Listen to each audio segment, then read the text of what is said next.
At Agrigentum, Rome won the kind of war it already understood, and learned that this was still not enough. The Roman consuls held 4 legions outside the city. Within it stood a Carthaginian army under Hannibal, son of Gisco, not the Hannibal Barca of the later war. Agrigentum stood on the south coast of Sicily, where the roads of the north and the east and the southern shore came together, a land position, a point of supply, and a place from which Carthage could still hold the island. Sicily mattered because it lay between Italy and North Africa, and a power that held the island could lay threat upon routes and harbors, upon allies, upon the movement of grain across the Middle Sea. Rome had crossed into a war in which marching well on land no longer solved the problem of itself, because the enemy's strength moved upon water. That is why this sequence begins with a victory on land and ends with a fleet at sea. Agrigentum shows Rome winning with legions and discovering that an island war could not be finished from the shore. Mylae shows Rome copying a ship, building a fleet, and using the corvus to pull sea combat toward the fighting of decks. Ecnomus shows the new fleet carrying war toward Africa, and the African campaign, with the storm near Camarina at its end, shows how swiftly reach could become overreach. Sicily forced Rome to learn a different geography. In Italy, roads and colonies and allied manpower had taught Rome how to move armies through land.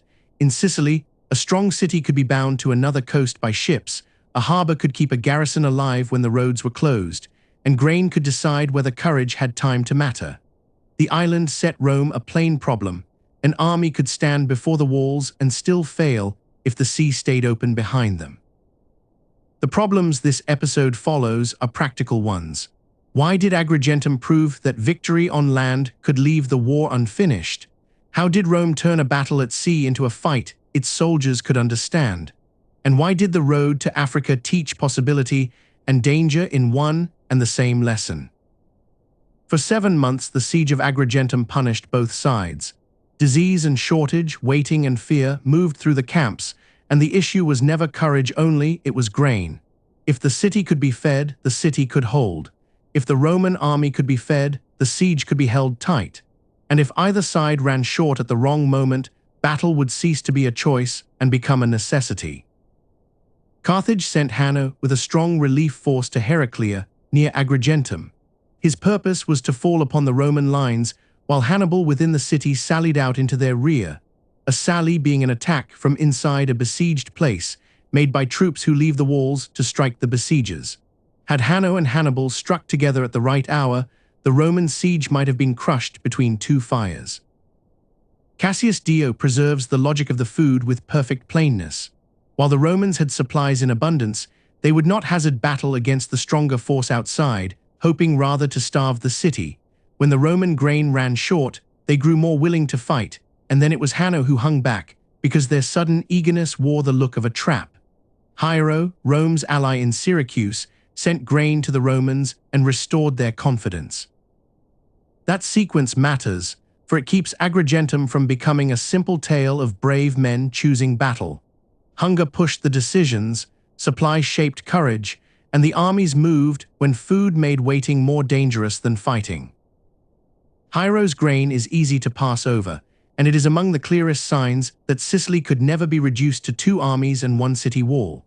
Syracuse, Rome's friend, kept the Roman siege alive. Food moved through alliance, and confidence returned because supply returned.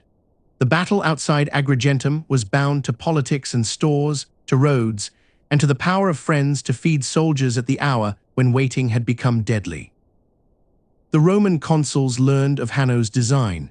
They kept their silence and set an ambush behind him, and when the battle came, Hanno was routed and fled to Heraclea, his camp left standing behind him. Hannibal, son of Gisco, escaped from Agrigentum by night. Rome had won a great victory on land. It had trapped a Carthaginian concentration, beaten the relief force, and taken one of the most important positions in Sicily. But the victory showed, in the same stroke, the limit of Rome's strength, for Carthage did not have to keep meeting Roman legions in great battles on land. It could keep Sicily alive from the water. That is what makes Agrigentum so useful an opening. It is a Roman success that lays a Roman weakness bare. The legions can win the land fight, and the island is still an island. Carthage can refuse the next battle ashore, feed its positions by ship, and make Rome chase a war it cannot finish from the beach. That is the turn toward the sea. At the beginning of the First Punic War, Rome was no serious power upon the water, for it had never needed to be one. Its strength came from war on land, citizen manpower, the Italian alliances, roads, colonies, armies. Carthage was made otherwise, long experience of the sea, fleets and harbors and crews, and a maritime empire that understood islands and the routes that feed them. Agrigentum made the difference impossible to ignore. Rome could win a siege and still face an enemy whose true lifeline moved by ship, and if Carthage declined another great collision on land and went on supplying Sicily from the sea, then Rome needed more than legions. Rome needed a fleet. The Roman answer began with imitation under pressure. Polybius says the Romans copied the design of a captured Carthaginian quinquereme that had run aground, a quinquereme being a great oared warship, the heavy fighting vessel of the Middle Sea. Rome did not inherit the mastery of such ships. It copied what the war required. The detail of the grounded ship matters because it keeps the moment practical. Rome does not begin with a romantic call to the waves. It begins with an enemy hull that can be studied. The Republic sees the shape of what it lacks and turns that shape into a building program. And that is an important kind of Roman learning, not glamorous, but practical to the bone. A wrecked or captured enemy hull becomes a model. Shipwrights measure, copy, build, and multiply. And a republic that had never needed to be a sea power decides that Sicily cannot be won without becoming one. The copied hull keeps the scale of the decision visible besides.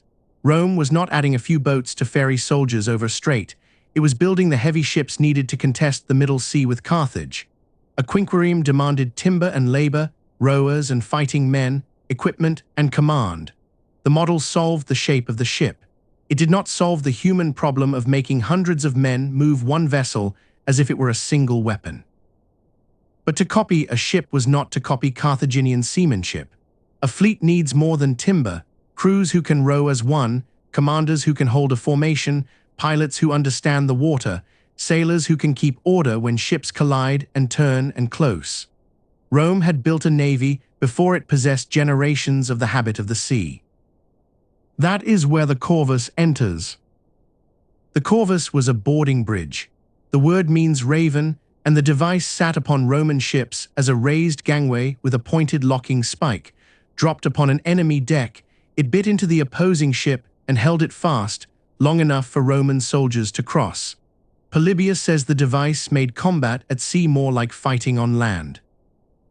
The idea is easy to grasp. If Rome could not at once match Carthage in the handling of ships, it could try instead to change the kind of fight, not ramming and turning and seamanship alone, but ships locked together and soldiers crossing a bridge. The sea battle would become a battle of decks. That made the corvus useful and dangerous in the same measure. A bridge that locks two ships together gives soldiers a road across, and it demands timing, nerve, and control enough to bring the enemy within reach at all. The Romans still had to row, to close, to survive the shock, and to keep order on a moving deck. The device did not take the sea out of the battle. It gave Roman infantry a road into the part of the battle they could win. At Mylae in 260 BC, Gaius Duilius took command of the fleet, giving his land army over to the tribunes and going to sea himself.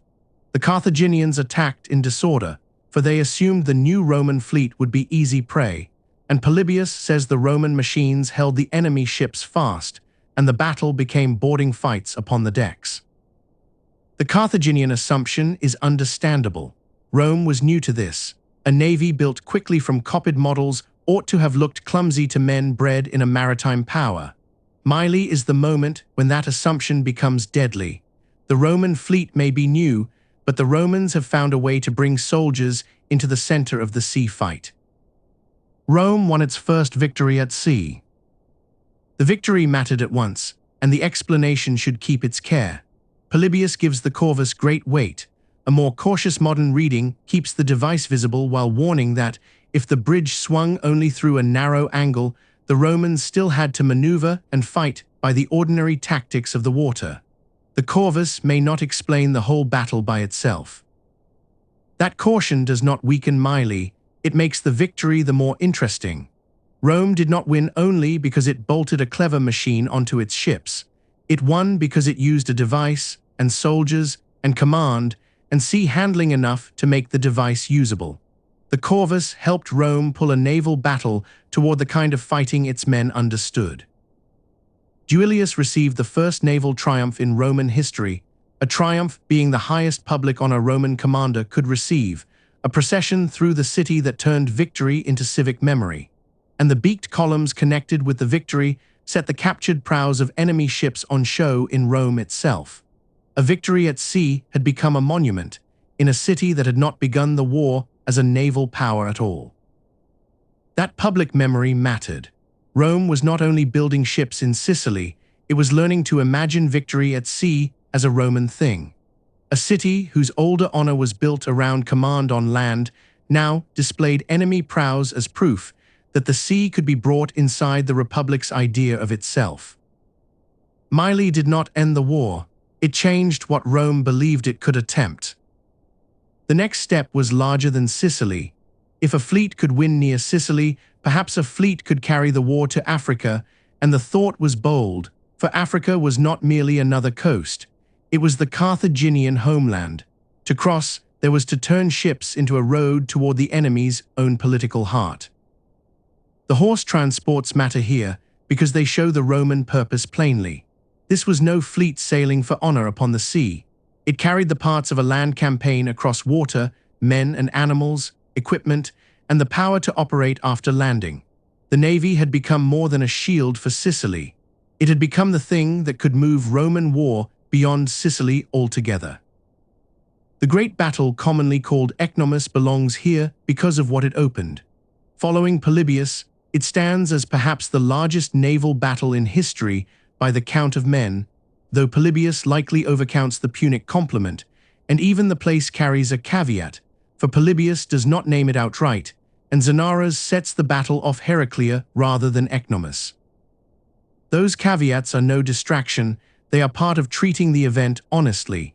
Ancient naval numbers are often difficult, and familiar battle names can grow tidier than the evidence beneath them. What can be held with confidence is the purpose of the action. Rome was forcing a passage.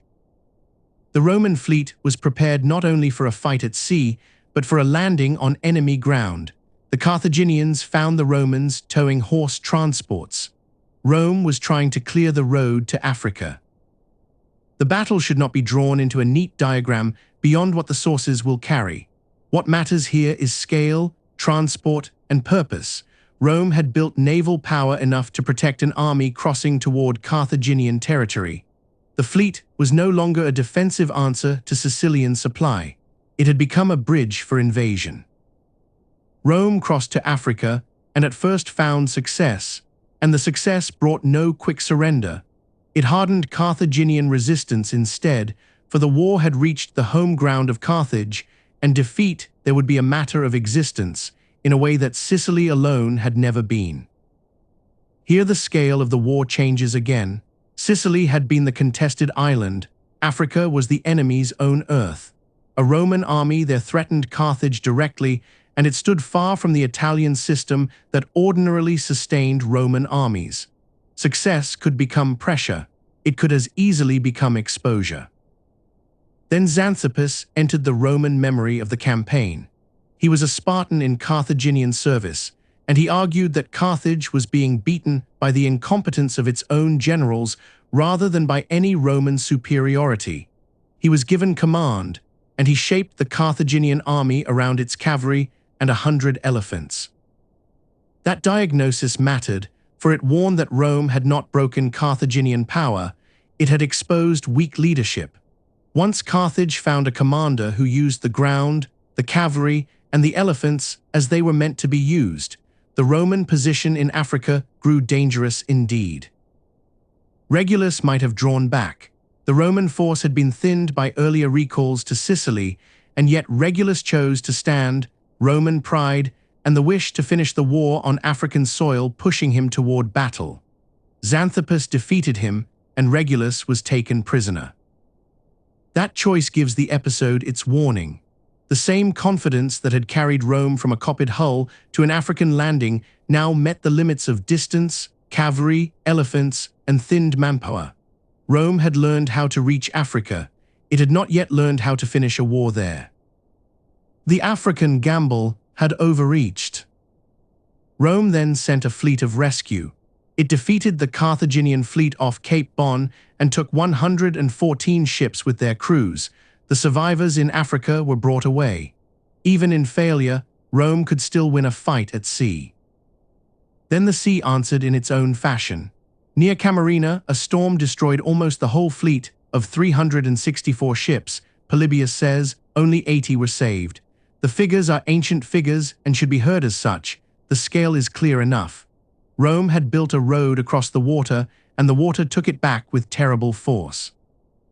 That storm changed the feeling of the whole achievement.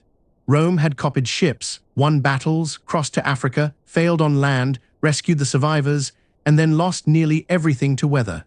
The sea was not a stage on which Roman determination performed. It was a force with conditions of its own. A state could learn to use it, and could never command it as it commanded a road or a siege line. That ending keeps the sequence from coming out too clean. Rome builds a navy because Sicily makes a war of land alone impossible. Rome wins at Mylae because it changes the form of a sea fight. Rome wins the passage toward Africa because it now has ships on a scale that can carry an invasion. Then Rome fails in Africa, saves what it can, and loses the fleet to storm. The campaign fails, the idea survives. And the larger verdict is the one that matters. The African attempt failed, but the striking of Carthaginian home territory to press its government became the main Roman aim of the Punic Wars. Rome had learned that Carthage could be hurt by carrying war across the sea, and learned, in the same season, that reach becomes overreach when confidence moves faster than the condition of the army. Agrigentum, Mylae, and Ecnomus therefore belong together.